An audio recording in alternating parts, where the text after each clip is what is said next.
And we are live. What's up, guys? Welcome to Money Monday. We're here with Brandon Carter and Jeremy Haynes. We're going to talk about making money and using ads to make it, whether you got a business, influence, or whatever. Maybe we're going to help you guys make some money. Let's get into it, baby. Let's go.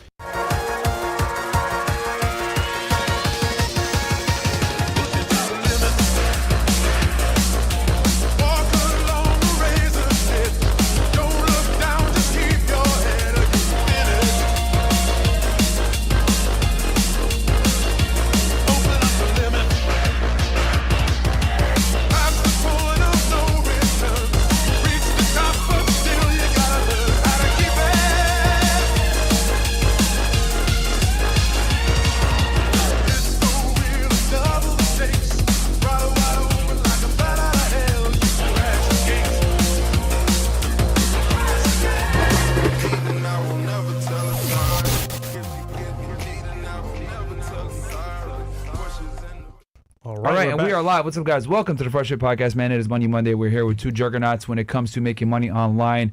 Quick announcement before we get into the show, guys. CastleClub.tv, as you guys know, we have also Castle Club Premium, where we give you guys one weekly Zoom call on Castle Club, and then we also got the Castle Club Premium, where we give you guys more, how do I say this? Intensive training. Yeah, more specific, whether it's something to get your Instagram up, your dating up, or get in shape, or whatever it may be. We have more specific Zoom calls on Castle Club Premium, but we have general Q&As open for you guys on the regular Castle Club. Also, we have a Discord on there for you guys, where you guys can go ahead and join and talk with like-minded guys, etc. I also use the Discord when I'm watching band documentaries on Castle Club, as you guys know. And then I got something special for you guys that I got planned. I'll probably announce it on the news show. But yeah, check us out over there, guys. CastleClub.tv, that is the home base for us, along with Rumble, rumble.com/freshandfit. And yeah, man, without further ado, we got two special guests in the house. We apologize that we started a little bit late, guys, but obviously you got some certain minds together. We talk a little bit and everything else like that. Some money here. Yeah. Welcome back, Jeremy and Brandon Carter. Yo, what up, man? I'm happy to be here. I was here just last week, man. It's cool to run it back. Yeah, back to back. It is. Yeah, We're making up for lost time, because I had not known that you hadn't been here in like over a year. I was like, what the hell? Listen, I thought that I was banned because I said it was okay for women to have jobs. And I thought y'all banned me for that, man. I was like, my fault. I thought it was cool to put a hoe to work. That's what I thought, but you know, but I'm glad that wasn't the case. No, man. Happy put the hoes to work. And you brought the cavalry with you. Yeah, big dog. Yeah, hell yeah. Jeremy, what's up, man? Welcome back to the show. We had you on before. It's good to have you back. It's been almost 2 years now? Maybe a year and a half? I got no idea, man. It's good to be back, though. Thanks for having me back. Yeah. It's been a while. Can you introduce yourself to the people, bro, for those that might not be familiar? Yeah, my name's Jeremy Haynes. I have been an agency owner now for a little over 11 years. I just spend a lot of money on paid advertising. I am trying to get people to $1 million months. I've done it 38 times. And yeah, I mean, long story short, I've just made all my money on the internet. It's been a fun ride. And I live here in Miami, Miami veteran. Can you say some of the people you used to run ads for, or can you not say? Well, listen, I mean, there's all kinds of people I could sit here and name drop, but it's almost like a virtue signal thing for me now. It feels higher status to not name drop anymore. Yeah, but you're definitely buying a lot of big names that were able to scale up their businesses utilizing YouTube, digital marketing, courses. I will say this, right? Because to be clear, I would love to sit here and name drop, but at the end of the day, I can talk at a much higher level about what I've done with the different people that I've worked with. Yeah. If I actually don't name drop, they actually get real mad at me if I do. Right. Because a lot of these people, like I made a lot of money for people off the info product space. I made a lot of money for different products and service businesses. Some of them don't want the amount of revenue that they make out there. Because some of these people, to be without exaggeration, like we get them up to biggest client $5.5 million a month. We had 2 clients hit $5 million a month.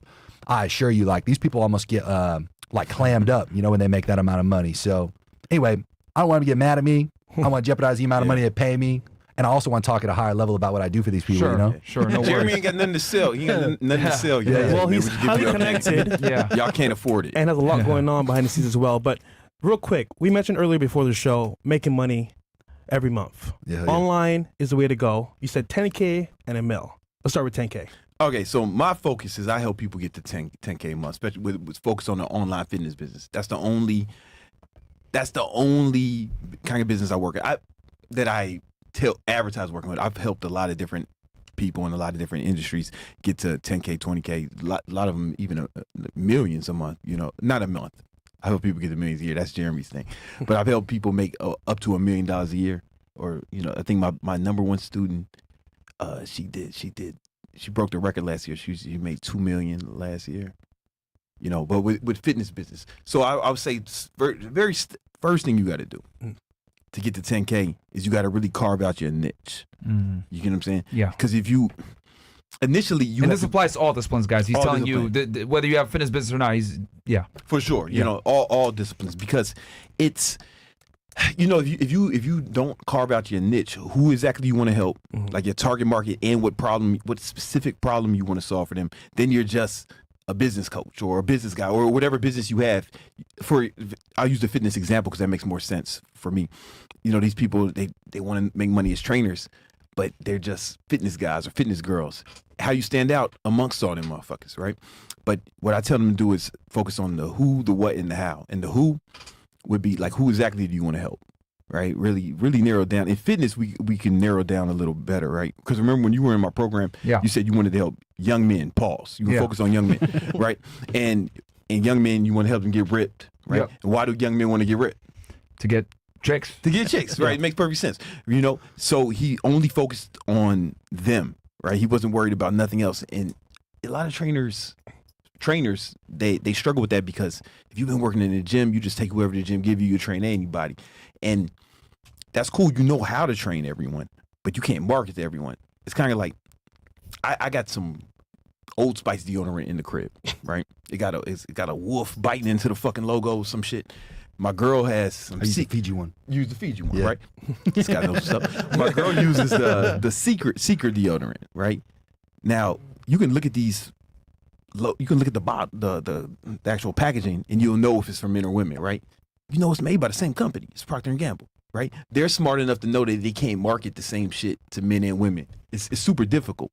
You get what I'm saying? And if you look at secret deodorant, it's like the Easter Bunny colors. You know what I'm saying? They got it'll be the same flavor, like baby powder flavor, right? And they'll call it like powder fresh, but the guy, they'll call it like sports fresh, but it'll be the same exact fucking scent, you know, like jets and shit on it. Yeah, you know what I'm saying? Have a fucking wolf biting into the logo, because the marketing is different. You got to really appeal, and I think you guys did a great job with it. Like if you just had a podcast, it wouldn't have penetrated the market, right? But because you're only gonna you narrowed it down. Hey, this podcast is for men, right? For men who want to get girls, who want to come up, you know, you figured out what problem you want to solve for a specific kind of man, because it's probably not 50-year-old motherfuckers. I'm probably the oldest motherfucker watching this shit. I'm 42, right? So it's like younger guys is your demo, right?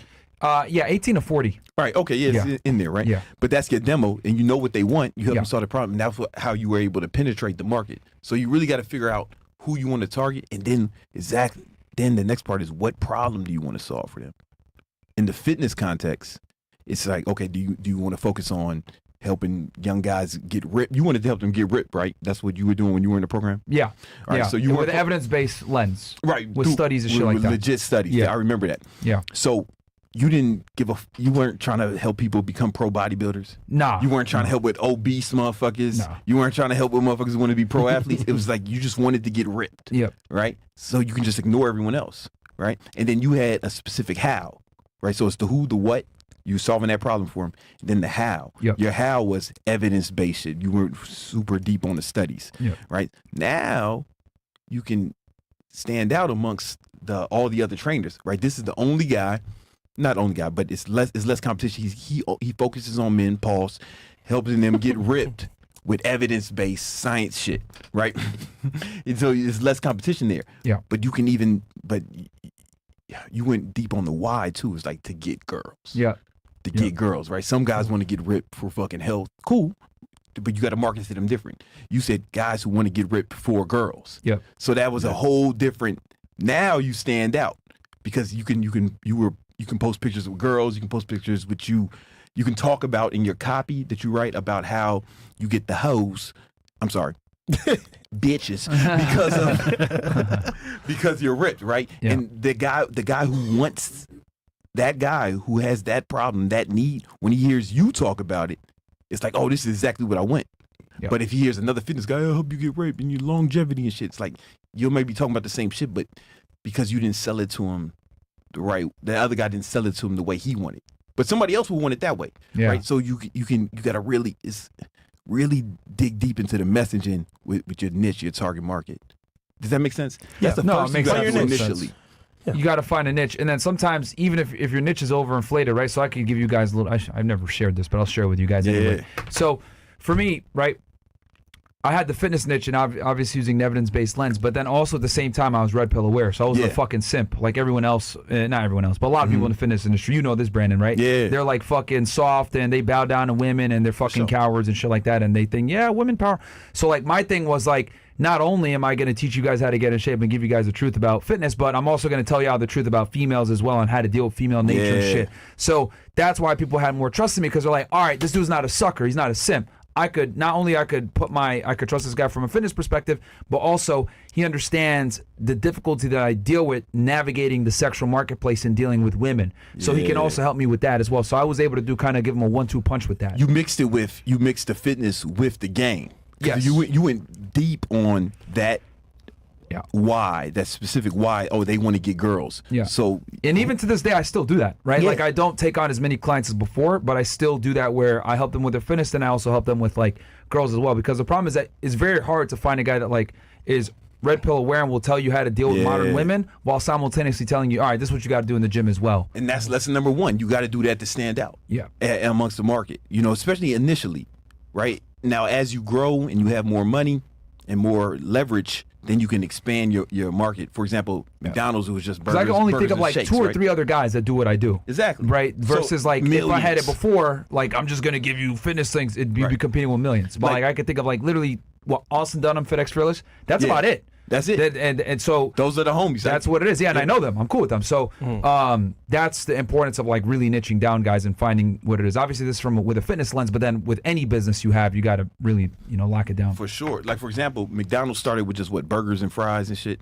right? But then now they expanded. At one point, you could get wings out of McDonald's. You know what I'm talking about, man. You was getting them wings from McDonald's.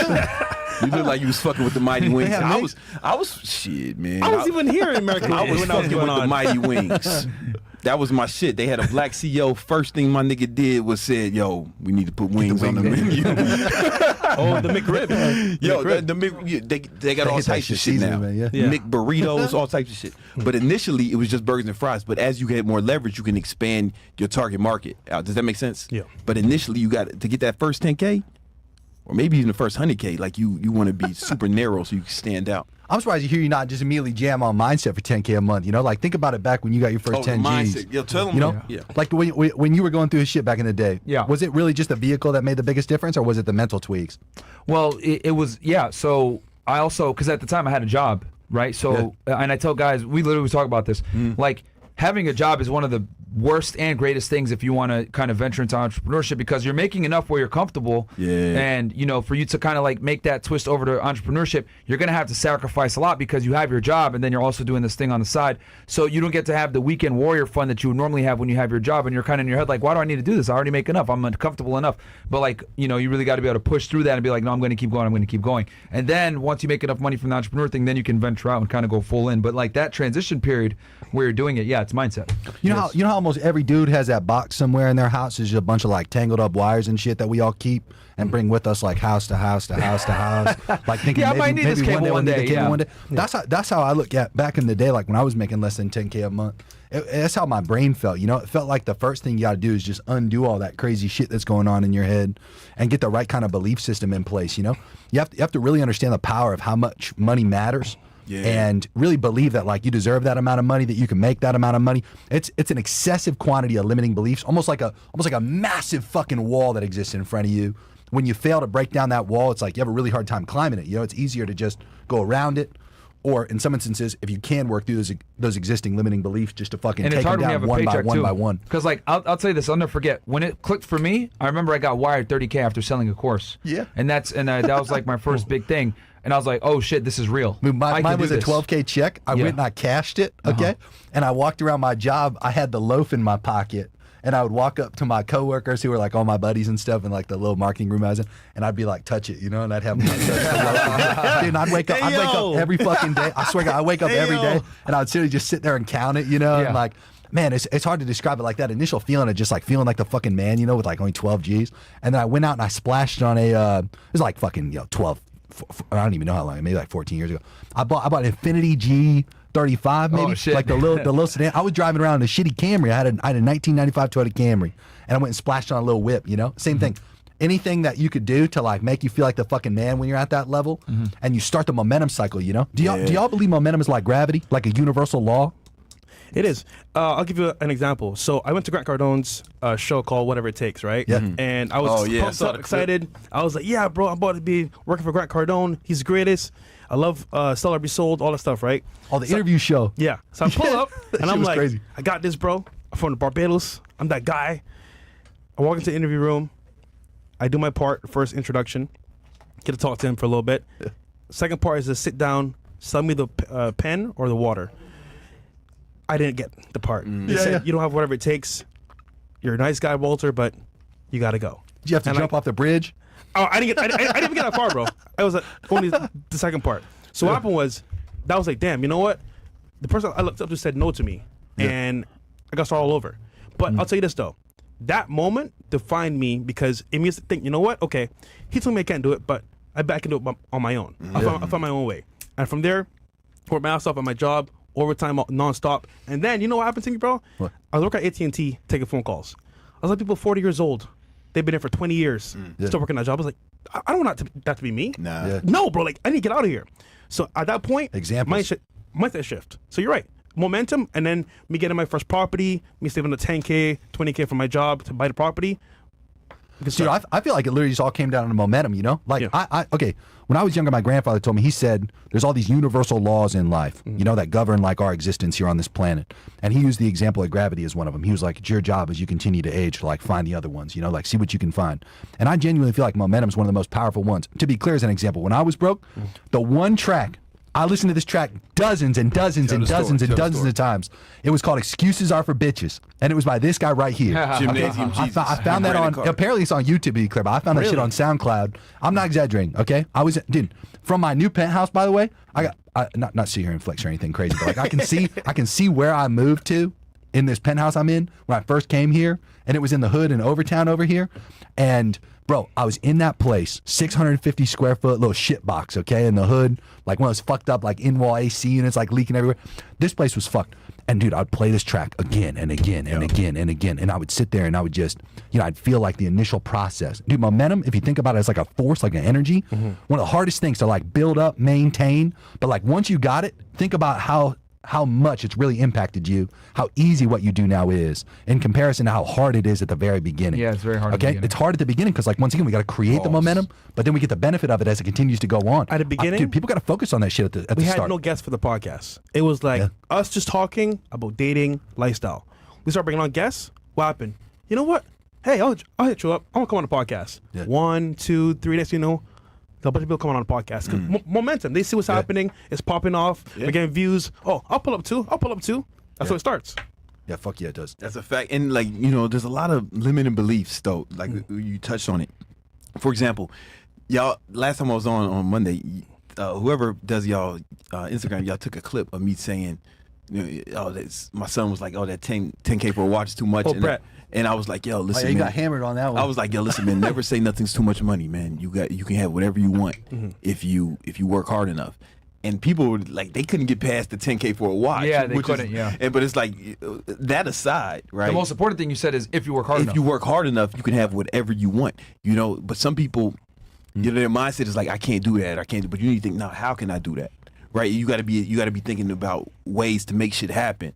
But it goes like deeper than that, not just with money or just everything. I won't say I'm tired. I'll be like, yo, I got to get more energy. I won't say my bitch is tripping. Like, I got to fucking figure out, I need to calm this whole down. Yeah, they're justifying the wrong position. Yeah. It's like, yo, if you don't want to pay 10K a watch, that's cool. You know what I'm saying? It's like, but whatever you do want, you need to be constantly looking for ways to make that happen and never say you can't do it. You mentioned last show confidence, how most men don't have that confidence at all.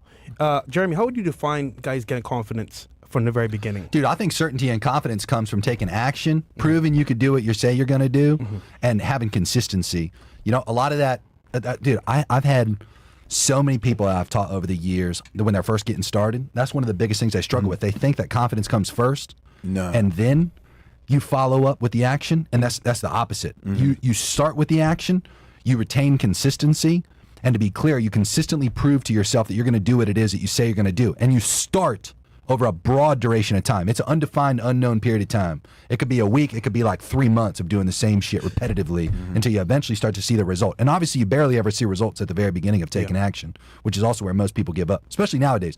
Think about the instantaneousness of our society nowadays. I don't like a piece of content, peace. You know, I want to get food. How long does it take you to get some around here?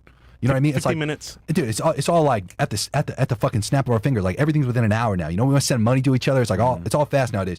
To be clear, dude, getting results and like making a fuckload more money, especially when you have no momentum and you're at like $0 or whatever your job's paying you, getting your first 10K outside of that. Yeah. I mean, once again, longer duration of time than what you want to endure. But if you endure through it, right, that's when the confidence kicks right after. And once again, momentum wise, like it just gets easier. You get more confident. You don't necessarily get more cocky, to be fair. Yeah. But you get like more of a natural, I can actually do this shit kind of feeling, you know? Yeah. Well said. And I think just because we were talking about momentum and kind of getting your way there, and in the beginning, it's very tough to get that momentum going. Guys, it starts with the small things like get up, make your fucking bed. Yeah, hell yeah. Right? Like then go ahead and pound a bunch of water, have a coffee. Okay, you've successfully completed 2 or 3 things now that are going to better you for the rest of the day. Then go to the gym, get that accomplished, and then it just, you know, with that momentum, and just kind of falls along the line with like a domino effect almost of success. I'll do you better. Make a list. Yeah. Short-term goals, Yep. long-term goals. Yep. Do the daily activities, short-term. You master those, complete it. Just making your bed, guys, in the beginning when you wake up is gonna be like is huge because like that sets the tone for the rest of the day. That like, all right, I'm gonna like get shit done, and it allows you to kind of say, oh, well, this feels good. Let me accomplish the next task. It might be a little bit harder, but then you just keep going, and it's a good momentum. I give a fuck about making my bed. You know what I give a fuck about? Well, once you get advanced, I give a fuck about pitching people. You know, so like Yeah. for my business with I started with my marketing agency. That's what made me my money.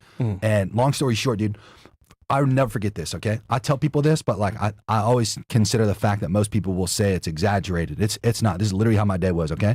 I'd get up, I'd pitch businesses, and then I'd go to bed, okay? I'd pitch businesses all fucking day long. And eventually I started getting sales calls. I didn't give a fuck about my bed, okay? Like I didn't give a fuck about that. What I did was once again I sit down at the computer, pitch the well, fuck so out you of get more businesses. advanced, and you're obviously hungry. But I'm saying for the to be normies clear, out like, there that that are was like, when I quit my job. You know, that was just like when I first got started. It was just the that was normies are it. like, no, but you got to remember, he's talking about motherfuckers who are normies, bro. these like To be fair, it's like, you know, we're all normies when we first start. You know what I mean? It's like we transition, There's we another evolve. We're level. like little Pokemon. There's you know what I mean? another level of normie. There's one dude, man, that same video, and it was interesting because I'm around so many high level people, even people who join my program, like on the mindset level, they're like serious about success. They're not on this rock bottom, like below the hierarchy of needs, right? And this motherfucker, he was talking so much shit, and it was fine, right? I was like, man, this motherfucker's super passionate about you. Let me just see who this is. And I looked, man, his post was, yo, man, just celebrating my 29th birthday. But he was in a fucking Walmart break room wearing the vest. I was like, oh, man, no wonder, like, this is upsetting him so much. Motherfuckers spending 10K. And I don't mean that to shit on him or somebody working at Walmart, because, you know, I've had jobs I hated. But it's like, if you're at a level where you're okay, like celebrating, yo, we up in Walmart, 20, we about to turn 30, then it's like, now you might have to set some more ambitious goals, and maybe like, or start from maybe square fucking one. making your bed is the fucking first start They're for both your correct ass. because he's talking about obsessive, like wanting it to happen. Success. He's I was talking trying about, to for condense example, the timeline, you know, like that's all I give a fuck about. But I see, didn't the want to problem is take that too so many long. guys don't have that urgency that you had. So it's like, you know what I mean? like, It's dude, like me, my bed was never made, bro. I will wake up, I go I to give a work fuck about for the bed. 12 hours plus, I come home and sleep. that's different because you have urgency. You got something to get you out. But a lot of See, these that's niggas the wake thing. up, sit there. That's an example of the mindset, roll right? around. Like when you lack the urgency, like think Yeah. about that difference there. That's what I'm saying with the mental state. Yeah. Yeah. So you have to sell yourself. You were using an example of reasons, okay?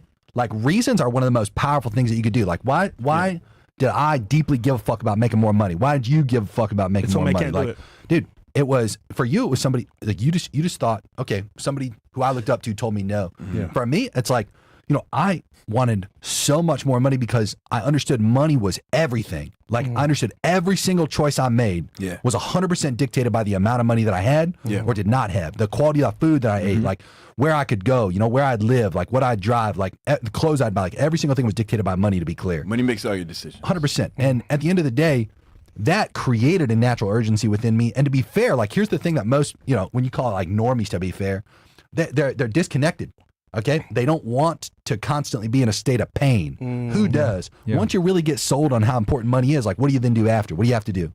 Work. You got to grind. You either just got to sit in a fuckload of pain and just be like aware, but not willing to do anything, which would suck, dude. That'd cause depression. Yeah. Or you get to this point where you use the pain. You know, you start using that emotional driver and being like, I'll do fucking anything. Well, that goes to Myron's point, because when you're comfortable, when you're talking about the job, when you're comfortable at first, it's difficult to have there's not enough pain for you to move. Like, so Sigmund Freud had making $100,000 per year is one of the worst things that can happen to you if you want to be an entrepreneur. Sigmund Freud, he talked about the pain principle. Where people, every decision people make is they're moving towards perceived pleasure or moving away from perceived pain. But sometimes you can end up in this purgatory where things you don't want it bad enough to. It's not bad enough where you have to leave, but you don't love it. Yeah, and middle that's class, like a purgatory. Yeah, middle class. But the pain of seeing niggas 40 years old, bro, at my job. You saw a glimpse in the future. Nigga, I was so terrified. Yeah. You don't understand. I'll wake up, go to work, and be like, "Fuck, my life is so bad right now." It was not bad, by the way, but. See that nigga 40 years old, sitting there for 20 plus years? I think I'm good. You got to convince yourself of stuff like that. That's the thing, right? You got to start leveraging your circumstances. Yeah. Like, dude, what he was talking about with that post, that was crazy because there was a lot of people that were justifying why they would not even want to consider how to mentally acquire a $10,000 watch. Why would they not try to earn the $10,000 watch? At the end of the day, it really came down to this idea of, well, why justify your circumstances? I've always liked to do it the opposite. I like to look around and see what I can do to leverage myself out of my existing circumstances, It's one of my favorite things to do. I'll never forget, bro. This is 2014, Pembroke Pines, Florida. I'm at Starbucks, sitting there, looking at YouTube how to make money online. Grant Cardone was my mentor, basically. Who else? Graham Stephan, a bunch of creators on YouTube, right? Guy pulls up in a Lamborghini drop top. White girl in front seat, blonde, big busty. That's my type. And then I know. Black guy, front seat, parked it. I'm like, who is this person? This Lambo? Like, in my whole life, I never seen one person before. Yeah. I was like, you know what? I'm kind of nervous, but I'm asking him real quick. What do you do for a living? I'm like, hey, that's bro. the best, by the way, dude. Sorry to bother you because, I could be like, I hate this guy. Like, why is he having a car? Fuck I don't have it. Dude. Yeah, but you know what? Let me just ask him because maybe he can tell me what I could do to make some money myself because I'm broke, by the way, at this point. So I'm like, hey, brother, sorry to bother you, but like, what do you do for a living? Oh, I do real estate. I buy properties, fix them up, invest, and rent them out. Cool. That's all I need to hear, bro. You know what I did after that answer? I spent months looking on YouTube how to buy real estate. Yeah. First investment. What do I need? And then I spent at least 2 years working overtime at my job to get money to buy real estate. And you know what happened? Once I bought a property, it was like I could do anything. I could do anything, bro. Dude, so you're right. Momentum. The quality of questions you ask dictate the quality of the life you live. But think about this, right? The opposite is, okay, that person who's not willing to approach it, they're not willing to ask that person, they have that thought. Like, it's crazy to me to sit here and think somebody would consider me driving up in like one of my nice cars and be like, oh, that guy's like a dickhead rich guy, like that guy's got to be an asshole. It's like, dude, if somebody, every single time somebody approaches me and is like, yo, like, what do you do to do this? I give them the most, I'll pull my fucking car over and give an in-depth answer if I need to try to help somebody like that. By the way, man, flex on these. It's a ghost. It's a ghost. Yeah, but my point being, it's like, just a mental frame to be like, okay, I'm going to go up and ask that guy a question, and then I'm going to be willing to search that stuff out on YouTube, whether I know anything about it or not. There's a really good quote. It's called a mental model, okay? You don't know what you don't know, okay? And if you treat yourself like almost like a blank software program, like a computer, like you want to be operating on like Windows 98 and fucking 2024 and beyond, hell no. You want to consistently update your software, which really comes down once again to updating that mental state. If you have little beliefs like this, and you see in yourself right now, like, oh, I wouldn't be willing to ask that guy a good quality question. I don't even know what kind of quality question to ask. I wouldn't be willing to search it on YouTube because I wouldn't think I could go and do that shit. Right. I don't consider like the advancement of the future and how to get in that guy's shoes is just one step at a time, one good question getting answered at a time, one new thing that I figure out at a time, and then just taking action on that stuff. It's all brick by brick, Guys, repeat after me. I can do it. Yeah, fuck 3 times. I can do it. I can literally do it. I can do it. Right, Jeremy? You really can, though, man. That's something I always just try to bring home, because I came from, I come from Southside Chicago. Its reputation precedes itself, and my father killed himself, and it was like, man, it was during the recession, so this is like a super difficult period. But you can outwork that shit. Like whatever situation you in, you can outwork it if you're willing to put it. But it might have been easier for me because things were so bad. You get what I'm saying? Now you have the actual mental, you're already in the pain. Fortitude. I had so much pain. It's like you can only go up or out. You know what I'm saying? And I considered both options straight up. You know, I weighed the pros and cons, and had my dad not just did it, and I didn't see how that affected the family, that would have been a more viable option for me. You know, but I was like, all right, well, can't do that, so here we go. So you know what I'm saying? Payne's an incredible circumstance to find himself in to use his leverage, you know? So we talked about getting to 0 to 10, which is very mental, right? Very mental. 100%. And then also discovering like what you're going to do, figuring out that niche, carving it out, and then also having the mental fortitude to see it through. Because like you said, you don't have the momentum. Yeah. It's very difficult. And you're not really generating money, so it's difficult to make opportunities happen. So let's get now from that 10 to 50K mark, or 10 to 100K. If y'all want some help, if you getting the 10K month, right? I got a free ebook. Thing. It's called the 10 Commandments of Online Training. Now it's focused for people who want to be online trainers, but the principles will be applicable to like any business. They're like, it's just fundamentals. It's the fundamentals. Top of the description right now. We're going to put it in there for you guys, and we'll put it in the chat for y'all as well. But it'll help you, especially with that part with the niche.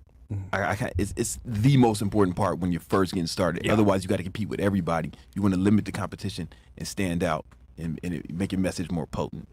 Yeah, and it can help you. It'll definitely help you guys in other endeavors as well. Yeah. Free ebook, man. Get in, whether you want to get in fitness, whatever. It gives you guys like kind of the fundamentals about getting started and carving out a niche, which is like one of the most important things in the beginning. And look, some of you here on the platform have hair. If his boy can do it, why can't you do it? You feel me? Like I'm just saying, bro. If he can do it, why can't you do it? That's all. All right. Good job, Fresh. Take a stutter on the joke, man. Chris. Even better. If I can't do it, my stuttering ass, why can't you do it? Yeah. There you go. Fresh is gonna quit this podcast and start a comedy show, man. You see the fucking it'd be funny, bro. Jumping on. Nah, I know, man. We need to get you on stand up. So stand out. So we talked about. So it looks like to me like from 0 to 10K is heavily mindset. 100%. Finding a niche and boiling, doubling down and going on it, right? Now let's go talk about, which Jeremy, you could talk more about this, 10K to that 100K mark a month. How do people like 100K mark? Yeah. We'll say 10 to 100. Yeah, in that range. How do they get so to be clear, usually when you achieve the 10 and you get somewhere between 10 and 100, you've officially like gotten in business, you know? Yeah. And then it's a game of amplification. There you go. And you find a few things out. Number one, you either fall victim to the unfortunate mindset that it's more than what it actually is. Okay? So as an example, I had a guy the other day, he was at like 20-ish K a month. He'd get at max to like 50K a month, and then he'd just go fuck off. Like he'd take trips. That's the thing. His girl would start fucking hitting him up and be like, oh, we need to go on like fucking this European trip and shit. Gotcha. Anyway, moral of the story, he'd get to this point where like he'd repeat this cycle, like 20 to 50, 20 to 50, 20 to 50. And it was, I don't know, a repeated cycle that he probably did like a good 4 or 5 times. Point being, he gets in this mindset that it's enough money for him. Okay? Think about how devious that can be. I was like, usually between 10 and 50K, 50 to 100, there's a little difference there, but to be fair, it's expansion of like what you view as possible. It's like, you got to start treating it like a real business. You got to start looking at expansion and amplification. You know what I mean? Usually outside of the mindset debacle that you get into when it comes to like limitations and perceived what's a lot, the other part of it, when I say amplification, you can't settle in, right? So when I said at the very beginning of what I did, I just pitched the fuck out of businesses day in and day out and day in and day out. Guess how much I made in my first 45 days of being in business as a marketing agency? How much? 100K? I did 50K in the first 45 days. Nice. Okay? And immediately I was like, okay, I get this now. I need to have a repeatable process for sales. I need to get salespeople in this thing. You know, I need to start systematizing shit. I need to get people who are constantly pitching on this business's behalf. I need to keep pitching. You know, and what happens is like, okay, I start closing people. Did you know how many calls you made at that point? Dude, I was doing emails. So what I would do is I would sit down, right? I'd pull up somebody's website. And at the time, keep in mind, it's a while ago, okay? People weren't even retargeting, okay? Yeah. People who don't know what retargeting is, right? You go to a website, they follow you around on the internet after you leave, whether you bought or not. That's retargeting. People weren't doing that shit back then. They didn't even know what a pixel was. Oh, wow. So what I would do is I would sit down and I'd be like, hey, like, you don't have a pixel on your site. This is what retargeting is. Here's some strategies you could do that you're not doing now. You know, if you're interested in doing that, like, hit me back. And I would generate sales calls that way. Yeah. I truly have no idea. It was like a blur to me, you know, because it was just a repeated day for like fucking 45 days in a row. Now, my point being, okay, what happens after you start closing business? What else do I got to start doing? I got to start delivering. Oh, you know? yeah. So not only do I have to deliver pitch, the product, but like technically I then have to actually start delivering on what it is that I sold. Yeah. What's that do to my day? You know, if I'm sitting there pitching all day, it's like, well, now I have to add the system of delivery, okay? And then technically I'm dealing with a new problem in itself that can take a significant amount of time away from people. The other thing people fall victim to is that like either or mentality when they're getting started. somewhere between 10 and 50, 50 to 100, you reach this point where, simply put, you fall victim to like, I'm only going to do sales or I'm only going to deliver. And then you stop getting new deals when you only deliver, and then you got to go back to doing sales, and you get this like either or shit going. You know what I mean? That's one of the reasons why they're both so fucking labor intensive that this is where scaling. And you don't have enough money yet to start just throwing people at it, and like getting a lot of solutions in place. So what do you find yourself doing? All this shit yourself. Both. So like at the end of the day, you won't do both, because then technically you're working more than what you've ever done before. And now you have to do both. Otherwise, once again, most people will just do the either or shit. That's one of the reasons getting started is so difficult, because you have to you're probably a solo entrepreneur, and you have to do everything. 100%. You know, and you got to be good at all these different skill sets: marketing, sales, delivery of the product or service. You got to be good at the customer service. You know, you got to do everything. But like once you get past, it's like, I don't know. It depends on the business, but I would say around that somewhere between 20-50K, that's when you really got to start hiring, and that's a whole nother skill set you have to Then becomes a third thing, you know. And then you're like, fuck, now I got to do that, and I got to train people, new skill sets. Every level is a new devil. 100%. So your problems technically, as you start making more money, they start to compound. They don't go away. They get more sophisticated, and they grow in quantity, right? So at the end of the day, when you reach that like first problem I brought up, like the satisfactory, I've got enough, that can also come from almost being like, okay, I'm tired and I don't want to have to do a lot more. But that's actually the booby trap. That booby trap right there fucks people, because you do need more money to make it far easier for yourself and to make far more money and reduce that burden of the time investment. You know, if you can't push through that specific window, and I will say this, it's generally a little more challenging, believe it or not, than the 0 to 10K. 0 to 10K is like mental stuff. 0 to 10K is just fucking hard work, elbow grease. 100%. Yeah. You know what I'm saying? Anybody can work It can be hard. unrefined. Yeah, you don't have to absolutely be. Yeah. Also, to Jeremy's point, you don't want to let go of the work you've done. You don't want to be like, you know what? Dude, that's the other I have part. to give up ownership of this stuff. I don't want to give it up. And you just kind of stay stuck in that mental state. So you're right. I'll give you guys a perfect 100%. example right now on this podcast. For the longest time, I did all the audio and video shit myself. For the longest time on this podcast. And you guys remember when I would be the one running in the back doing everything, right? When we were live. Like, I'd set the show, and then we'd go live, and everything was good. But as we started bringing girls on and we needed more mics, I needed to use more sophisticated audio equipment. Yeah. And that more sophisticated audio equipment, you can no longer just kind of like just set it and forget it. It had to be like monitored a certain way. It's a live show, etc. So a lot of you guys saw we had audio issues, etc. What did I have to do? I had to hire an audio engineer, and then as we got more cameras, I needed to go ahead and get a video guy, like a producer, actually behind the scenes that knows this stuff. So it was very difficult for me to get rid of that, because I was like used to doing it myself. But I was like, okay, if I want to get it to the next level, production quality, to increase the level of the show, I have to let go of this baby, even though I didn't want to. And that was very difficult for me to do, but I did it. Yeah. Right? And I went ahead and got an audio engineer and then a video guy, and then that's how we got Billz and Mo right now. Shout out to you guys in the back. Big Mo, but I outsourced it to people that this is what they do. Mo's audio engineer, so is Billz. This is what they do. This is their profession. So they were able to come in and be like, oh yeah, I got this, no problem. And then bam, that took a weight off me, and I could focus more on like actually doing the show versus running in the back. Yeah. And you can focus on the thing that you're most valuable at. There you go. You know what I'm saying? You're most valuable being the host, right? And if you're doing a bunch of other shit, it dilutes your superpower, right? And you can get better at being the host because you're doing it full time. And then I don't know what most skill set was initially, but I'm sure after years of like doing with music. Yeah. So, but I'm sure he's even better now than he was then.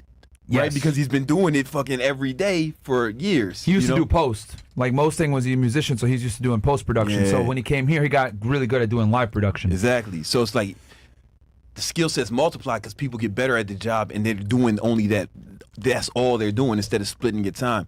But it's also a new skill set you got to develop. Yeah, but you're the business owner. You're doing it all. You truly have to, and like that's in it, the beginning, right? yeah. That phase that he's talking about, where he was essentially saying, "I should have hired sooner," is what it sounds like. But think about it. That's what I said to myself. Yeah, I said I should have done this sooner. Bro, that's a sacrifice in itself, because like, okay, you only have a certain amount of money at that point in your career. Okay, so sacrificing that money to get somebody as skilled as who you have now, as an example, that kind of hurts, you know, because you've done all this hard work just to make like whatever little bit amount of money you've managed to get now, and you got to give it up to somebody else. That's a huge risk when you make so little yourself. Like as crazy as it might sound to some of y'all listen to this, dude, sub 100K a month, you're in a high risk position. Like you're still technically close to death at $0. You know, you got to get as far away from that shit as you can. But to be fair, fixed expenses, right? You hire somebody, what are you doing? You're raising your fixed expenses. Yeah, bro, at the end of the day, you're raising your fixed costs, but you're also, what do? I mean, you become financially responsible for them. Yeah, it's a big responsibility. That too. Yeah. It's a huge responsibility. It's not just something that you should fuck around with and just like hire people for the fuck of it and you fire them. You know? Yeah, Like you really got to take that responsibility serious at the end of the day. If once again you want to be a good person. The big thing too, I think people really need to understand is like, you better pay yourself less instead of paying your staff less. Like I'll take the brunt first. I'll pay myself less before I cut my people's pay or cut them. There were months. I mean, there was 1 year, man. I didn't pay myself at all, but I still had to pay all my employees. Yeah. So you work for free. Yeah. You would think about that, and then I probably had to put some of my own money back into the business, right? Yep. So now I'm paying the work. Yep. This was like back in you ever thought like not everybody's willing to put it. That's like a dirty thing about entrepreneurship that like they never tell you. They think, oh yeah, lifestyle is gonna be great, but like there's gonna be times sometimes where you might take a pay cut. And you got to eat it. You don't fucking do that to your employees. I mean, pieces of shit will go ahead and lower their employees' pay. Like I say, nah, fuck that. You're used to this. We're going to keep you where you're at. I'll take the hit, if anything. Yeah. That's how I look at it. I think that's how a leader's supposed to move, right? Because like you don't want to tell everybody, oh, sorry, man, cuts, all that other stuff. I'll do everything in my power to make sure that we keep the same stuff, you know? Yeah. It's a great example, right? So, okay, you take that circumstance. How shitty does that sound? Right? Does that sound good at all? Fuck no, it doesn't sound good. Yeah. What do you got to do? You got to use shit like that for the next level of, okay, I need more money because I don't ever want to find myself in that circumstance. You know what I mean? I don't ever want to, like, and Brandon's pain again, right? Same kind of logic. He takes that set of circumstances, which suck, and were probably traumatizing for him if he endured it for an entire year. You know, what's that then do? Makes him a fuckload more money the next year because there'll be more pain. There'll be fresh pain. That's the key, right? You got to find those moments where you're like, okay, I'm working too fucking much. I need to make more money so I can hire more people. Okay? Oh, if I hire somebody, I don't know if they're going to be as good as I need them to be. I better make more money so I can hire a better person. Well, if I hire that person, that's going to cut into my overall profit that I'm making. I got to make more money so I can make more profit and actually make this thing worth a shit, you know? And those become the circumstances that you then use to leverage yourself up to that next level. It's simply put, it's a consistent game of conditioning up. You get what I'm saying? You can't stop.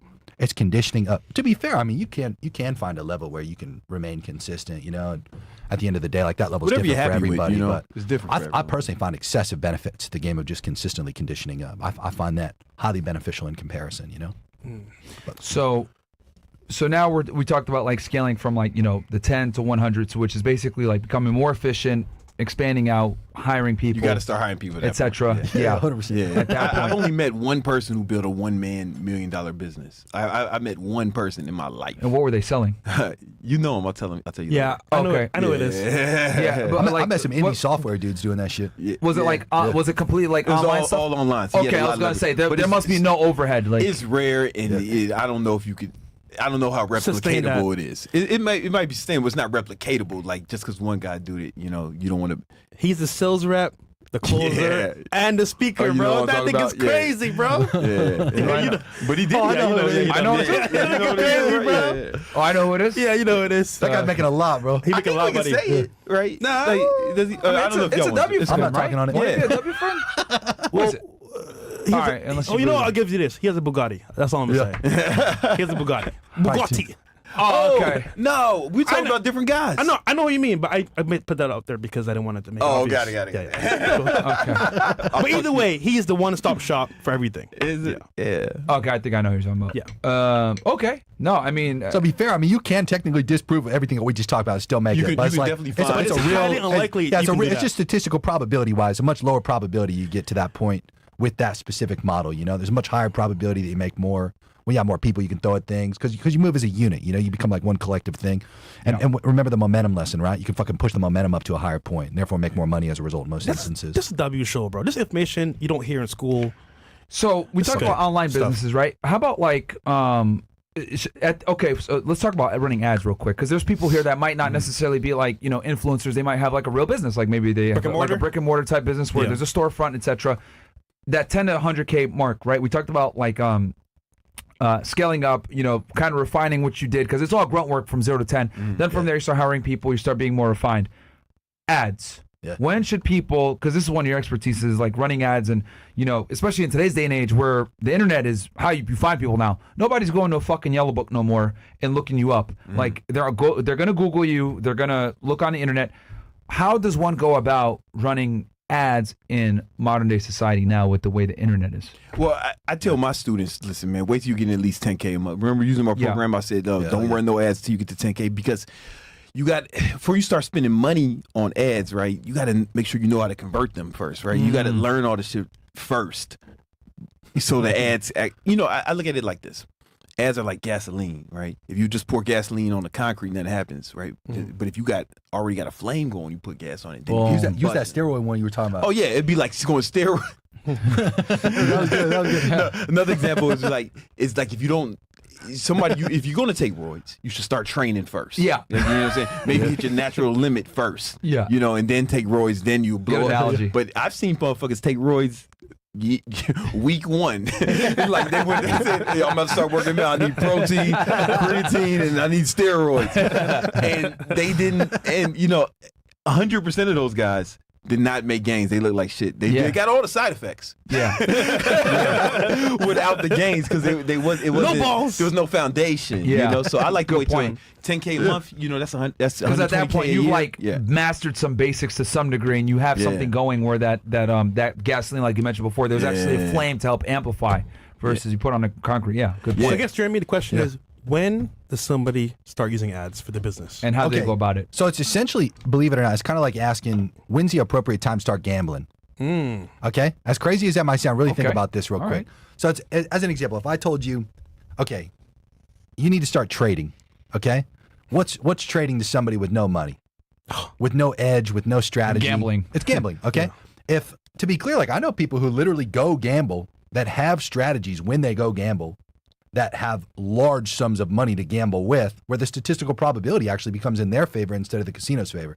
Advertising is kind of the same thing, believe it or not, as silly as that might sound. It's essentially, at what point do you officially have enough cash where you can gamble, okay? So as an example, you can gamble at different levels.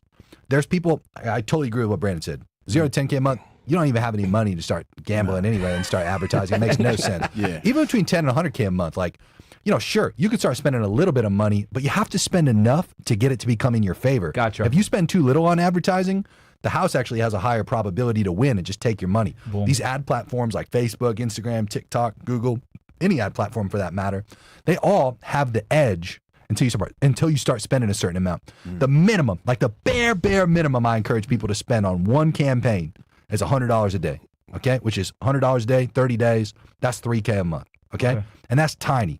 The issue with like spending so little, it takes a long period of time to acquire data. When you're advertising, you need enough data to be able to make decisions with. If you don't have enough data or you're impatient, which most people are, because keep in mind, okay, if you're only gambling 3K, right? Think about this. Are you going to be patient? Are you going to be as patient as you need to be to wait like 3-4 weeks to start making decisions on like whether you should turn that shit on or off or up or down? Yeah. No, you're going to be tweaking like day one, dude. You go crazy. You're going to be tweaking, especially if you're first time gambling on it. You see what I'm saying? Versus, okay, we get people as an example who are spending upwards of 30 to 50K in a month. Okay, and that's, believe it or not, their test budget, $1,000 a day to like $1,500 a day.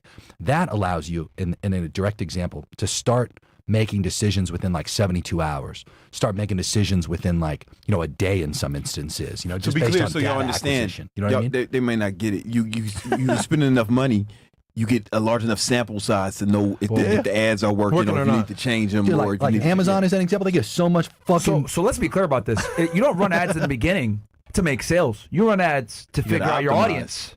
Yeah, Is what, I think the audience needs to really, guys. That's a big piece of game right there. Like, I need everyone to understand it, because people run ads are like, okay, cool. When do I convert, start making money? No.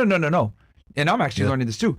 You're running ads to get a sample size to figure out how you're going to move next. You got to optimize. As soon as you can start turning $1 into $2, right? Then you can start optimizing. But you got to. You might take some testing to get there. Gotcha. Even the best. That's where it's like gambling, right? Like you're going to pay to learn.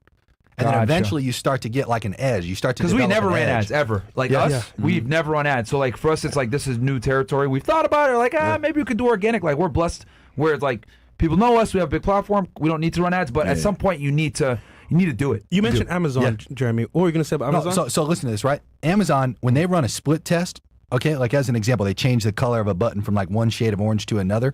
Think about the quantity of people they get on their platform within like an hour. Okay. They could do what, as an example, somebody spending like $100,000 in a month, okay, wouldn't be able to do in like 3 months. Amazon can make that decision in an hour because of the amount of data that they acquire. Boom. So when you spend too little dollars, You don't get you the don't data. acquire data, and you're typically impatient when you spend too little dollars. So to be fair, once again, it's not advisable if you're impatient and don't have a big budget to start spending money on ads, especially if you got something figured out organically. Good It point. starts to make more sense once again. It can make total sense, to be fair, like $3K a month. I have a great example. I was talking to a guy earlier today. His name's Ash. And Ash, he is a marketing agency that pitches dental offices, okay? And he's in the UK. See the niche. He's a marketing agency, but he only focuses on He definitely got a dental. niche. Right? That's And he got a service. He does SEO. He only So does search engine SEO optimization, for, which is getting for- websites to like appear on Google. even in at the high particular levels, like these motherfuckers have niches. You Yeah, know, 100%, a certain 100%. target market and a certain problem they're solving for that target market. Yeah. I'm sorry, go ahead. Okay, so to be clear, it's like Ash is out here. He's spending $50 to $100 a day, okay, and he's getting like maybe he's optimizing for what's called a booked call funnel, meaning he's running traffic from Facebook and Instagram to a page that says, hey, if you want me to help you with this service and you're a dentist, book a call. Okay, so he's optimizing his campaign for getting booked calls. To be clear, he was getting like 1 to maybe 2 booked calls every like 4 to 6 days. Okay, and he's tweaking the fuck out within that 4 to 6 days where he's not getting a call. And he was yet. only spending $3K a month, right?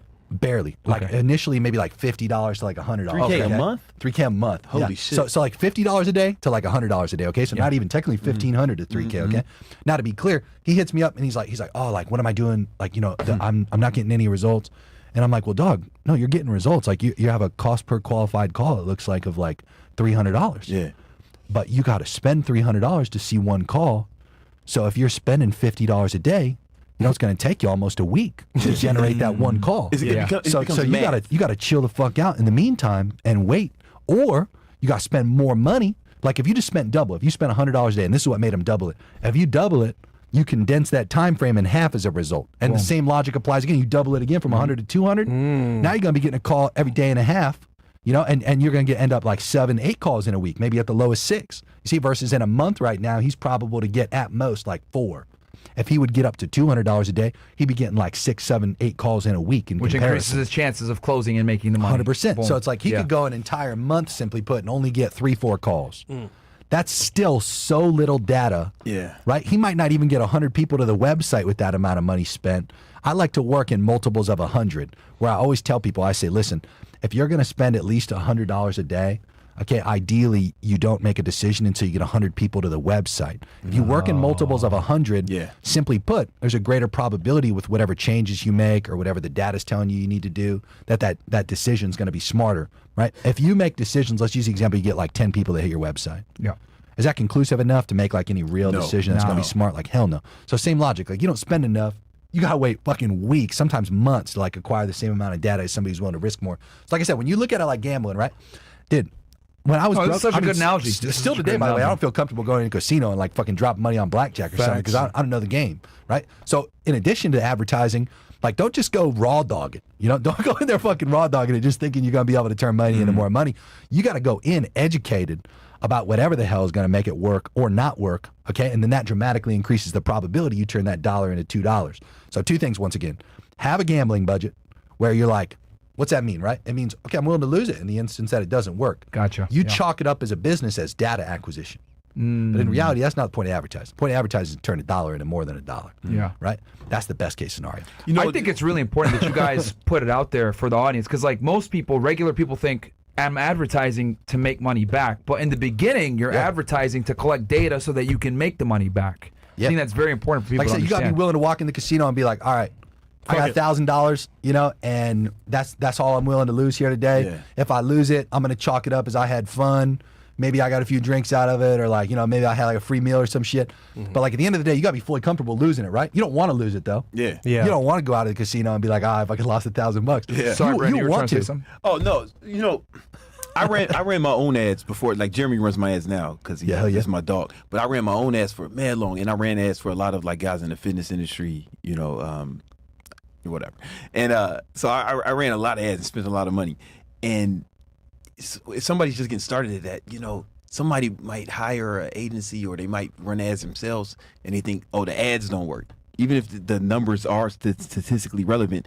But there's so many ways that shit could fuck up. Like it could, Yeah, so true. even if the ads are perfect, that's only one part. Like, what happens when they get to the fucking landing page, right? Do they convert there, right? What happens when they get? It depends on the sales process, right? If it's like an e-commerce page, you know what? How well is your fucking sales page converting, right? It might not be the ad's fault your fucking sales page is not converting, or like if you sending them to sign up for, to book a call, that sales page may not be converted, right? And then if you get that right, let's say you're booking a call, now it's like, are they going to show up for the call? What percentage of people show up to the call? Then when they show up to the call, how many of those people close, right? But the ads could be working fine. It could be all the other shit that happens once they fucking leave Facebook or Instagram. You know what I'm saying? So there's more to it than just ads. That's another reason why you want to have your shit kind of dialed in before you start running ads.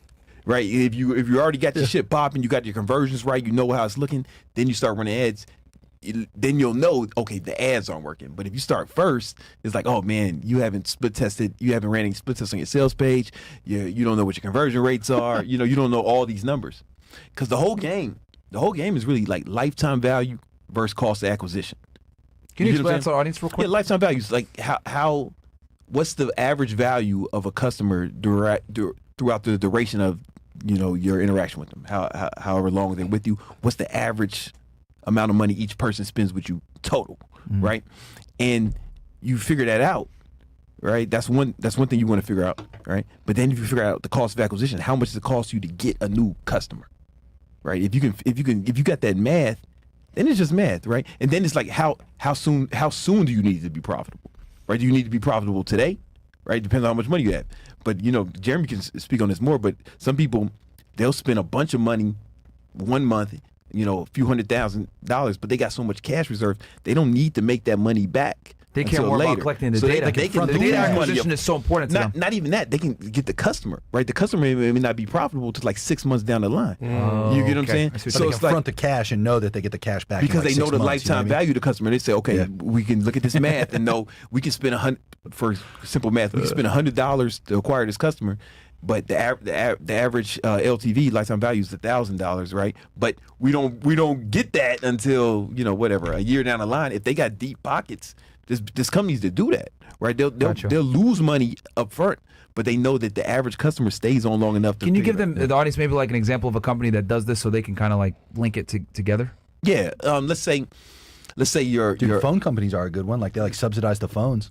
Oh yeah, they give you the phone. Yeah, like think about it. Like they'll give you an iPhone for like what? Like you know what I'm talking about? Where like They have programs. They have programs. It's like they'll let you finance I don't know the how phone. much. Or exactly. Or no money down. Yeah, but it's like what's Apple selling a phone for to me? It's like, dude, I bought the new iPhone. I think it was like what, like $1,200, $1,400, something like that. But it's like AT&T will let you fucking work that shit out for 24 months. Dollar Shave Club like that. With no interest. Yeah, and Apple's totally cool to do that. To be clear, because like they're gonna make more money off the stock value going up from selling more iPhones anyway. But in addition to that, they make the money in over the 2 years. And also, Apple's not a cash type position, right? Yeah. A good example is Dollar Shave Club. They would give you that shit for like $1 or some shit or whatever to sign up. Yeah. And we know it costs them more than $1 to acquire a customer. Yeah. Like 100%. Like nobody's getting customers for $1, right? Especially at scale, right?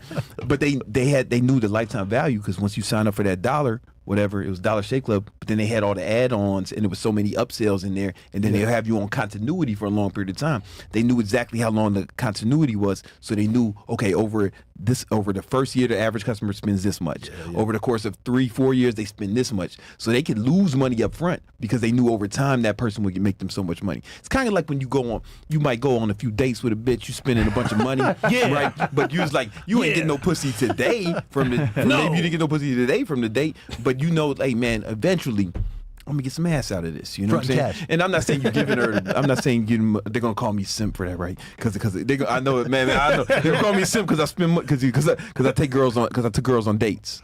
My fault. My fault. I meant to say you slap a bitch, make her pay for your shit. My fault. I forgot what platform I was on. Well, no. We tell guys they got to pay for dates too. Yeah.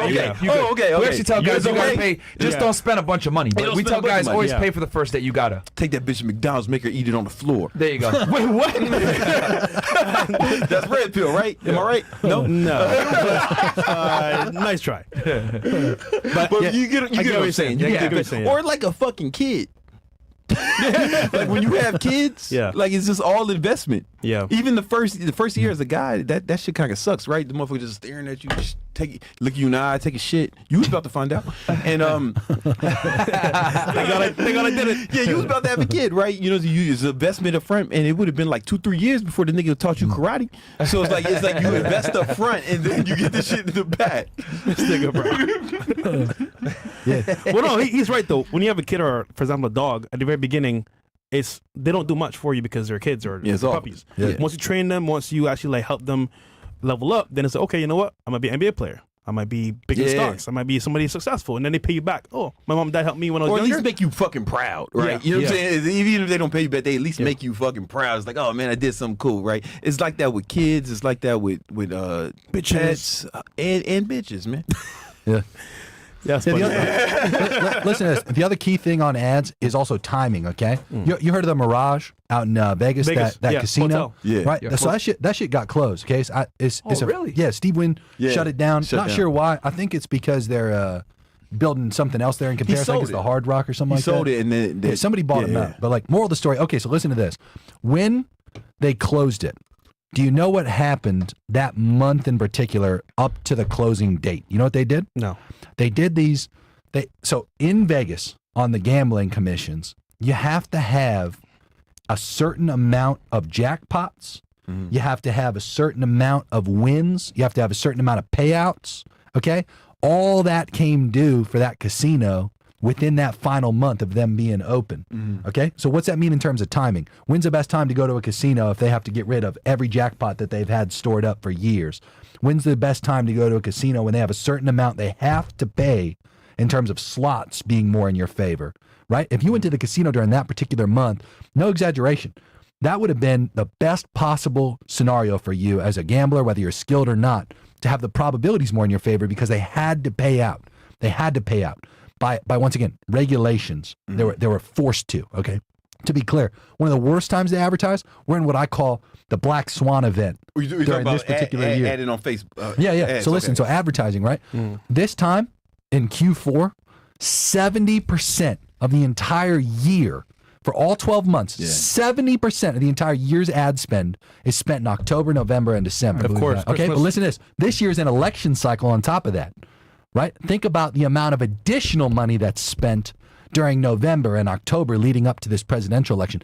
Every single House of Representatives seat is up for re-election or for somebody else swapping in place. Think about the quantity of dollars that you're essentially competing against when you advertise as either favorable conditions or unfavorable conditions. So if you were going to advertise, an example, like let's say you wanted to start advertising and you were like, oh, Jamie, I want to start next month. Yeah. Like I'd be like, dog, that's like literally worst case scenario. Like you'd set yourself up for like literally the worst possible statistics ever, even if everything was perfect. Gotcha. And would My otherwise sales work page was during any good, other like what time. Brandon was talking about. I Everything had a else was good perfect. funnel. You see, and like if you didn't know that, as an example, like you'd go into advertising, all your shit could be perfect once again, and you still get fucked. Like you'd be toast. Okay. In comparison, there's certain months out of the year. Remember, like January all the way up through September, those other 9 months, dude. Once again, 30% of the entire year's ad spend is spent during that window. That's one of the best times to test. That's one of the best times to like tweak stuff. That's one of the best times. It's probably not as expensive to run ads as well, That's right? exactly right. So, so more of the story is You said the timing. beginning of the year. Yeah, January through September. And if you're in the Give or fitness take an industry, occasional that's holiday. the best time of year because that's when Yeah, everybody's facts, looking for facts. it. You know, It's hell yeah. It's the opposite for us than the rest of the world. New year, new goals. New Yeah, year, new 100%. me. Yeah, so moral of the story, timing can really fuck you, or it can really benefit you depending on when you go into the advertising process. Gotcha. That's a good tip for people in here because there's probably people here that are entrepreneurs that have a business that are like, Yeah, man. hey, should I start now? Like, what should I do? So You can start now. You can get the momentum going. You can get to that 10K, and Yeah. then in January you'll be in a good. Once you have shit I meant as in running optimized. ads. I'm sorry, Oh, my bad. fault. I meant running ads. Yeah. Right. So okay, We so covered a lot today. Actually. yeah, no, we really did. We gave y'all a lot of sauce, guys. If you got questions, please ask now because we think literally got we got quite a two few. marketing geniuses here in the fucking studio for you guys. You people pay, just so y'all know, people pay like thousands of dollars to get this kind of advice on a consultation with like Jeremy or Brandon, man. Jeremy, So do you even do coaching calls anymore? Dude, I barely do them. You know, I've just it kind of sound like a dick to say it, but I've gotten to where my dollar value per hour is like a lot. I still do them here and there, you know, but I mean, you know, it's, for people it's you more know scarce, and, you know what I mean? shit, right? People you know. Yeah, like it just yeah. depends, you know, circumstantial, I guess, but yeah, I still do them here and there. Okay. Let's see That's here. wondering. If do we have chats or we could just keep going? Because I know, Jeremy, you wanted to go into making $1 million a month. Well, listen, I mean, I personally, regardless of who you think's listening or not, when you talk about normies and stuff, Well, at least gets their mindset right. at the end of the day, guys, like Shoot keep for in a mind, million. like, dude, if you all pull up my fucking address for where I first moved when I was here, you can. It was 535 Northwest 7th Street. Okay. Damn, it's a hood, ain't it? Yeah, that's Overtown. That's Overtown. You see what I'm saying? So when I first moved here, okay, I thought I was moving to downtown because I didn't have enough money to come and see where I was moving. Bro, I know show up. exactly Listen where to that this. is, Okay, yeah. I show up. There was a guy named Thad who, thank God for Thad, bro. He was my upstairs neighbor, and he got hit with a domestic violence charge in like a week and went to prison. Okay, but like Thad walked me around the hood, bro, and literally like introduced me, dude. Yeah, that's it. And it used to be orange and yellow. Okay, and if you go to the right a little bit. If you go to the right a little bit, you can see like, okay, I lived in the bottom corner way over there in the back behind the stop sign. And long story short, bro, this thing, and this is like the gentrified. Spin like, it around, by the way, This for is the like, because it people. was way worse. yeah, because this Miami was used like, to be. keep in mind, hood. I moved here when I was fucking 19. I'm 30 now. So that was 11 years ago I moved here, okay? Oh, 30? Yeah, I just turned 30 minutes. And just so you guys know, This shit was fucked. Miami, This shit was fucked, 15, what, this was 14 years ago? yeah, just it was like 13-ish 2010? years ago, yeah, around that Oh, time. Miami was 2010. really hood. Terrible, back then. bro. I lived here in. Terrible. I lived here in. Bro, that building right there across the street was like abandoned and boarded up, and like there was a trap house right across the street, dog. So anyway, Thad walks me around the hood, right? is He's introducing me. young Thad. He's introducing me to people. He's telling me where to buy what, you know. He's like, and everybody we walked up to was like, yo, Thad, like, are you sure, dog? You know what I mean? Like, and I was like, no, Because you're a white guy, right? Dude, So I they're like, was yeah. like, guys, like, I fucked up moving here. I had no idea. Like, you know, I promise I'm not I'm fucking sorry, fed I'm or in your anything. You know what I neighborhood. mean? Like, my apologies. Like, I'm cool. And none of them thought it was cool. Obviously, they were like, oh yeah, no, they for sure thought I was fed. But anyway, they Yeah. still. There's no white people in that area of Miami, just so you guys know. It's fine. And It's fine. 14 years ago, like, it was probably even worse. Like, Miami, no one lived in Miami in Downtown 2010, bro. Miami was Please. fucking awful. I lived dude. here in 07, but not for no good reason. You know Overtown was what I'm one of the saying? worst. Like I was. It was on- literally the worst. People don't know. Like, people didn't start moving to Miami until like after 2020 because people figured out that you Yeah. can live here for cheap. But the reality is, Miami, no one would come here. They went to Miami Beach. Yeah. Everyone, when they think Yeah. Miami, I'm going to go to Miami. They went to fucking Miami Beach. They weren't coming to the city of Miami where we are now. It's fucking Dude, like, shithole. I live in a building right now Back then. that didn't even exist. My Yeah, building like, didn't it's exist yeah, it's either when crazy. I was here. Bro, like half these buildings weren't around 10 No, it years was ago. great. Dude, I remember walking from the hood. Like, I go to the library to use the internet over there, you know, because I didn't even have enough money to get like a fucking computer or internet over at the crib. And moral of the story is, like, it's crazy to see, because I've been here this entire time, you know, to see like all the development and like crazy, right? buildings like this didn't exist, you know, No. like it's crazy to see. But anyway, I digress. My point is, right? Once again, I was sitting in that fucking crib that you just saw, sitting there blasting every fucking day. The excuses are for bitches track, just Brandon again and Carter, again y'all and should go again and check it again. out. And my point is, right?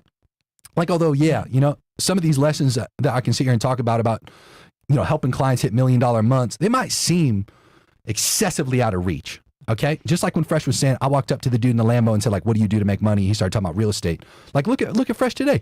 It's, once again, it's brick by brick. Okay, so regardless of whether you think some of these lessons are over your head or not for what I'm about to talk about or anything that we've talked about, Yeah. I want you to remember, dude, the best lessons are the ones that pull you forward. Okay, if they don't seem like you can do something with them right now, just remember they're still going to expand what you think is possible. Okay, they're still going to make you aware. They're going to put you on game, and they're going to help you move forward. Okay, and to be clear, just like me, dude, like I live in the fucking. I have a 2,500 square foot balcony now. You know what I mean? You ever saw a 2,500 square foot balcony? I know dude? people's It's like- apartments, bro. My fucking I know where you live apartment now. was 650 square where feet. Aiden dude. Ross used to live. Yeah, I live in the other side. I got the east I'm side not gonna view. say where, but I know where you live. Yeah. By the square footage. Dude, it's a fucking it's a sick crib, okay? bro. And to be clear, it's like, dude, that crib right there that you saw, that was 650 square feet, and I had a roommate. We had a couch in that living room that was pretty much a hallway, where, no exaggeration, it was like more than 3/4 of the entire room. We had to like fucking scooch just to get out the front door when we had a fucking couch, like a 2-seater couch in there, you know what I mean? So my point is, I can stand on my fucking penthouse balcony now and look down at my crib. The lessons I have today, simply put, like all these things I'm about to share that we talk about $1 million a month, point is, regardless of whether you think they're applicable or not, dude, just fucking store them in your brain and try to use them when you can. You know what I mean? Because there's some fucking high Let's level get shit the we can talk lessons. about. Lessons. Also, we're gonna do a Zoom call with Castle Club with some Yeah, behind the with scenes Jeremy and Brandon. Yeah, Oh, we'll do yeah, a Zoom we'd call love with to. y'all. Let's do chats real quick, and then we'll hop into this last part here with Yeah. Jeremy. Yeah, sounds good. You got them, Billz? Yes, sir. And today's We somebody, got you guys on Cast Club. and today's someone's birthday today. Fresh updates. W Billz, happy birthday, brother. Yo, Billz, how old are you, bro? I'm 31. There you go, Billz. Happy birthday, brother. man. Yo, BBC, what happened to George Carter, Meow Mix Poppy, your old cat? That was my cat, man. My son's allergic to cats, so George Meow Mix Poppy, he living with we found him another family living. He's doing great, man. There was kids in the cat, and it was a young family. They had a puppy, man. He's loving life, but my son's allergic to cats. Nice, fair enough. I'm allergic to cats too. You a cat guy, bro? W Billz, yep. Billz in the chat, man. Take care of him. Birthday boy. I understand the importance of ads for digital products, but how important would you say ads are for physical products? I'm running an e-commerce business reselling sneakers, and one of my main focuses for the business growth is content creation, in which I tend to throw in a bit of money on ads on some of my posts with the idea to convert to more sales, in which I found some success. Okay, so I'm 90% sure, he can correct me if I'm wrong, that he's hitting that fucking button on Instagram that says boost. The boost post? That's what you don't do. Yeah, That's not a good idea. That button was invented to steal money from people who don't know how to do ads. Like, you gotta go into the Facebook, into the Meta Ads Manager, and you can do your Instagram and Facebook ads from there. But if you hit that boost point, that button was invented to siphon money for motherfuckers who don't know no better. Wow. Like I've never seen nobody make significant money hitting that button. Is there any benefit to it? Maybe just for more reach and get more views, but at that point, mean, it's like, what the fuck? if you don't want to make money, if you just want to like more people to see your shit, It's probabilities, right? Like once again, when you compare it to gambling, it's like, okay, is a slot machine better than blackjack? Yeah. You know, it's like, well, no, I don't think so. Once again, I'm not like an expert gambler, but everything I understand about slot machines is against you. Yeah. In comparison to something where you have more control. So if you and actually want to influence, convert and make money, that is you stupid. can just do, it's It's so just much more probabilities. It sophisticated doesn't make much sense, stuff you know? you can do with the ads manager, man. Yeah, But if on you actual Facebook do computer not hit that versus button this. on Instagram or Facebook. Like just leave that button on. It's, Yeah, but it's, go it's to designed. business.facebook.com, get in your ads manager, and Yeah. it's like without exaggeration, it's kind of like the Tesla Plaid. You know how it can go fast, but like it doesn't really feel like it's got a soul or anything. Yeah. Versus you get like a fucking SVJ. You know, you hear all the sounds and shit. Like my point being, it's infinitely more powerful. There's all those little switches and shit you got. It's like it's like being a rocket ship. When you go to business.facebook.com or like business.tiktok.com or like Google AdWords, you know, that's the real control panel. That's where you got all the toggles and switches. When you do boost posts, it's like you got the most basic shit you could do. You can't even really control your targeting for who you're actually getting in front of. You know, Yeah, it's it like sucks. comparing a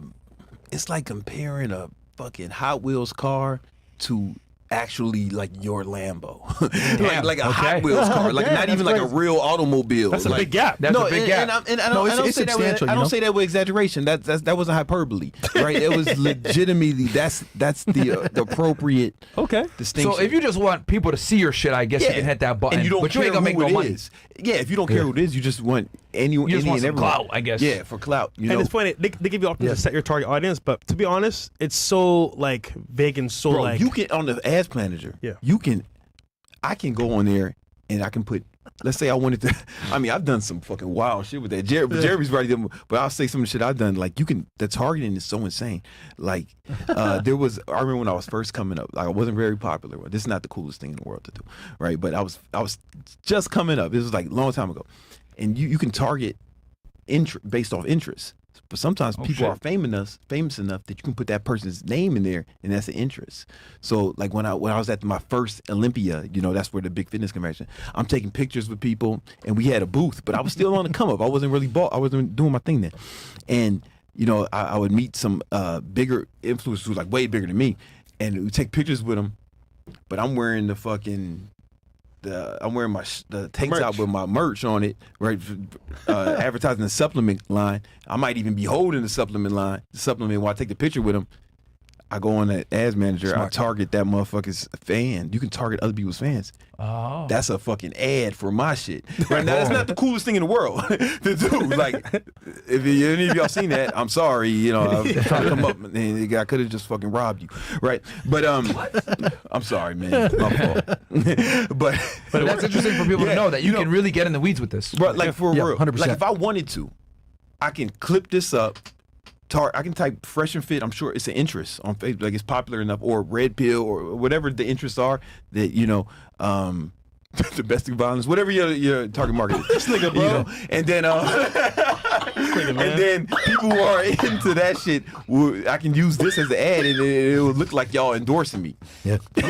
Like, you know what I'm saying? Like, you can do powerful shit. One thing you used to be able to do, to be clear, they pulled this out after the whole like privacy thing started to happen. But like, dude, you could target credit scores, active income, liquid assets, because the banks would share data in real time with these different ad platforms. To be clear, you could target net worth.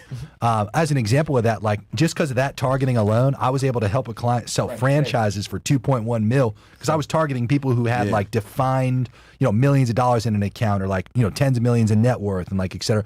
You could still do similar things without that exact targeting, but the point we're trying to make, right? When you boost a post, you're limited. Yeah, you're limited on the quantity of available targeting options you can have. You can still define a target audience, to be clear, but you can't do it in as much detail. One of my boys, he knew how to run ads, right? And he was he was single at the time, and he lived in Toronto, and he used ads just to target women. Yeah, within a certain radius. Yeah, age 20 to 25, which is his target market. Yeah. Just women within 1 mile radius of his crib. Digital billboard. Yeah, so he would just like show, like it would be videos of him doing dope shit, hopping off the private jets, doing dope shit. No call to action, just really no call to action. See that? This would just see it, right? No, the bitch would just see it. But then he would go on Tinder, 1 mile radius, same target market, and the bitches would be like, "Oh, I seen you. I know you on Instagram. Oh, you don't say familiarity bias." Yeah, and he would go places and be like, "Oh," and people would see him and shit. Yeah, he made himself like a local celebrity. He had a bunch of bread. He made him like in that 1 mile radius. He made himself like a local celebrity. That's like great. You can't do shit like that with the fucking button. I know you from somewhere. Yeah.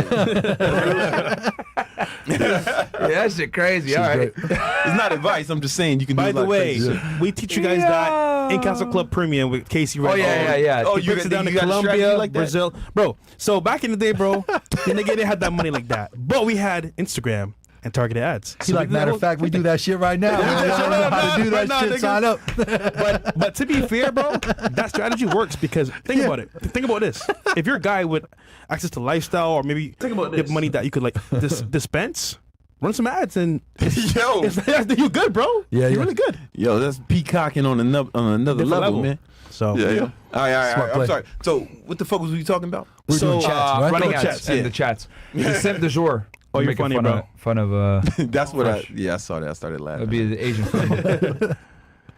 King Kido Brandon, always awesome to see you on the pod. Always bringing value. I'll see you on a Zoom call tomorrow with some wins. That's what the homie, yeah. Didn't have any last week, but I got you tomorrow. Now, all of these monetary wins from my online fitness business and my clients having the body transformational testimonies are testament to you. Myron for introducing me to you, and of course, God. You guys saved my marriage because I wasn't making enough money. Come on. Jesus is king. Shout out to you, Good bro. shit for Hey you, man, bro. shout out to Hell that's yeah, the man. homie, Good man. job. Yo, this dude, he be trucking 80 to 90 hours a week. He's a trucker, so he's trucking, and he joined my program. He started his online fitness business. sick, dude. He's still getting online clients. Wow. Working on his other time. He said, so that's shout out to W2. that's Hey, the homie, bro. congratulations, man. Good job. He's a good dude, man. Good stuff, dude. bro. Definitely is. Falcon Happy Punch. birthday, Billz. Okay, Falcon Punch. I appreciate that, bro. Nav Six says, Brandon, please bring Tom to FNF to talk about Section 8 Big real Money estate. Tom? Big money Tom. Tom Cruise. Yeah, Tom Yeah, Cruise. shout out to Big Money Tom, Actually, man. how did you meet Tom Cruise? Was it through like an ad, or was it in person? Nah, I met him through mutual friends, but Jeremy was telling me about him before. Dude, so, so back in the day, right, it's COVID. I'm at this beach house 4 hours up the coast, and I see Tom's TikToks, right? This was when, I don't know what Tom's following was at the time, but like, here's what his offer was. He was selling $500 to essentially get on a 1 hour call.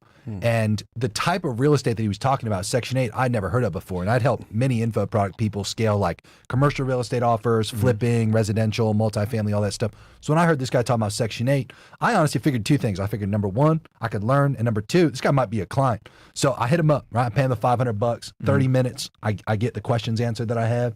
The remaining 30 minutes, I asked him, so Tom, like, do you have any kind of course to pitch me on? Like, do you have anything to help support me further? He said, no. I go, bro, let me help you this next 30 minutes. Like, let me tell you what to do. Tom is like the most action-oriented person ever. So I won't sit here and air out his business for like, how his info product business got to the point that it is today. But I will say this, okay? Big Money Tom been balling And that's why I call him Big Money Tom. Okay, it's awesome to see his growth. And if you ever get the opportunity to go to dinner with Tom, he'll show up like a rapper. Okay, he'll wear a thick ass chain. Oh shit! First of all, that. And remember, you got to put some respect Tom on is his name. white, by the way. Yeah, you Not white, got to he's call him Big Money Brazilian. Tom. Okay, Oh, he's Brazilian. My bad. Yeah. He looks white though. Brazilians be looking white sometimes. Because I've had some people ask me, who's this guy? I'm like, bro, I just seen his ads, but I don't know what he really does. That's I know what the name. Tom's cool as the fuck, man. Yeah, Yo, Tom cool as fuck. He's super cool. He's super legit too. And I bought some Like, Section 8 he really does properties that shit. To be clear, like Tom taught me how to buy a section. That's how I got into real estate. yeah, With Tom really is out here making. Once again, I'm not going to air his business, but like a fuckload of money off Section 8 real estate investing. Nice. Yeah. And no, he very, posted very it today, consistent. $1 million last month. He posted it on his Instagram. Yeah, Tom's legit, man. He owns- Tom's You he need a super lot legit. of Section he 8. owns I'll over tell you 700 this. colleges. You need a lot of Section 8 to make that. Yeah, He has he over does have a 700. lot. You Yeah. need a lot. 700. Yeah. He's got to be doing commercial then.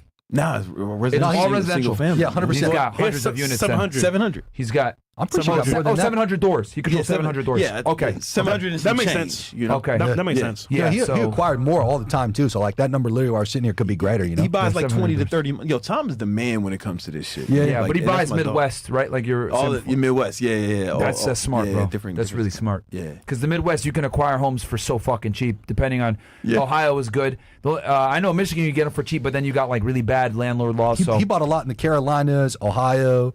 Tom has 5 Rolls Royces. Yeah, and all the new ones too. Yeah, 5. 2 Lamborghinis. Dude, when I pull up in my rolls to Bro. Tom's house, I feel poor. You know, what like the literally, you pull up in Tom's crib, he's got. It's like, not a game. Oh no, homie. it's serious. It's serious shit, man. Tom 5 Rolls rolling hard. Royces. He got the because I had a video because I'm gonna buy a car at the end of the year and I was test drive. Which Rolls buy Royce do I mine. get?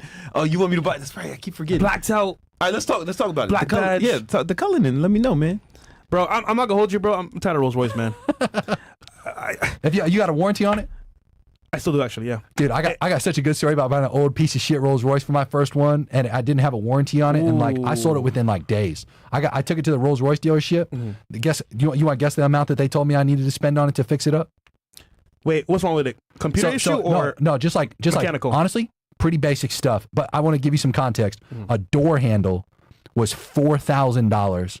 A door hinge was $5,000. You know why? I gotta Okay. order the parts How and much? bring them How in. much you think? No, because I have Ferraris too, and they're not nearly as expensive. It's just remember, like it's a Rolls Royce. You know, they're $500,000-$700,000 when you buy them fresh out the shop. Dude, they quoted me $80-something thousand to fix this thing. I bought it for like $100-something. I literally just sold it at a loss within like days of owning it. I lost like 30-something grand on that. And then to be clear, the following Rolls Royce I insured. Long story short, that it was a new one that had a warranty, and then I could extend the warranty after that new car warranty was out. You know, that's what makes them good. If you ever, just to be clear, if you ever want to buy Rolls Royce, don't Insurance is fucking buy. required. Don't buy one. Fresh I would sell love me new is, warranty. man. I'm gonna get the discount though. Here's the way you get around that. Dude, you gotta see mine downstairs. You I got never go white to- on white with the red guts. You never go to the dealership. You go to a local Yeah, I body go to shop Cario. I go to Cario up in that- Fort Lauderdale. that knows how to get the parts for super reasonable, a wholesale, Yeah. and they do the work for you cheap labor. No, I totally get that. But like at the end of the day, like you don't need to do that on yours because it's under warranty. Yeah. You know, I don't need to do that on mine But, because it's under but warranty. it's funny, the more you go under The warranty, old ones. like it's kind of like you have to put in the actual documents what you did to the car. I prefer not to put that in there anyway. Unless it's like a service. Yeah, You know what I'm saying? Because then they say, yeah. oh wait, what's this door, this, that, this and that. It knows the value of the car. How much you selling it for? What you need it for? We got live negotiations. You know what? Black Brandon, Badge Coley, what do you just pay got? what I owe, take it. Pay what you owe. Take it. Let's talk. Let's see what we find There out you what go. it is. Because imagine Brandon, BBC, in a black Rolls Royce. Yeah. He's selling it on me, man. Yeah, he's selling me on. Here you go. What's up? What's up next? We got. Yeah, just one chat. Okay. Habano says, "Hi, FNF and guests. What are your opinions with having a girlfriend or partner who has a different religion to you? I had to let go of an amazing woman due to her being Muslim, claims not to be, and me being Orthodox due to my family not approving." Yeah, bro. I mean, she can't marry you anyway because you're not Muslim. So Yeah. it sucks, bro. Go find a girl that's Orthodox, nigga.